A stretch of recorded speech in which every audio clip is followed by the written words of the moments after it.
James, tell us about this Vanity Fair article. So this is COVID. Let's talk about COVID. As you know, regular viewers of this program, pretty much everything that you're now hearing in the news to do anything to do with COVID, you heard only on this show about roughly 2.5 years ago, maybe 18 months ago, give or take. But here's where you heard it. Now the rest of the world is catching up. But that's okay. Better late than never. We're generous. We don't mind. That's all right because, look, on this show, the three of us, a few others, Sherry Markson especially has to be given a lot of credit, spoke about this idea that, hey, just maybe this weird novel coronavirus that just happened to come out of a city where they happen to have this lab where they study, hey, weird novel coronaviruses could have escaped from a lab. Well, we were all called conspiracy theorists and cranks, and you weren't even allowed to talk about it on Twitter and Facebook without getting your account locked.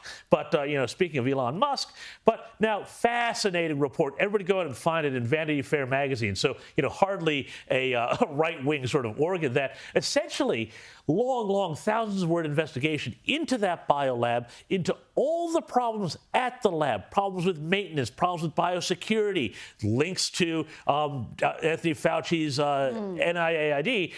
But more than that, though, reports about what actually that virus, the coronavirus that put us all in lockdown for 1.5 years, 2 years, was made of. Well, in the chances of these things called furin cleavages, where the genes were edited, and the way the thing evolved supposedly just, in some Wuhan wet market somewhere, absolutely, 1 in 10 to 1 in 100,000 chance that this simply, could have happened that way. Much more likely, and, Occam's razor tells us that you go for the most obvious solution, and that is, hey, guys, it came from this lab where they were under so much pressure to do so much work and do so many weird things under so many conditions where, they were emailing people around the world saying, hey, what kind of disinfectants are we supposed to be using in this place? And the other thing, too, they think it fell out of that lab, in November, October 2019.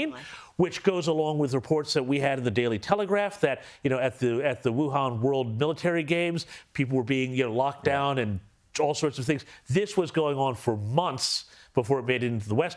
The Chinese government knew about it, and they covered it up, and millions of people died as a result. And Taiwan knew about it. Taiwan knew there was something fishy going on. They tried to warn the World Health Organization back in December 2019. Remember, it wasn't until, March until a pandemic was declared. So Taiwan tried to warn. Guess what? Taiwan is not a member of the World Health Organization because Xi Jinping doesn't want them to be. China is running the World Health Organizations for all intents and purposes. So, and also because our corporations play along with this myth. Qantas does it, not calling Taiwan, Taiwan. Exactly.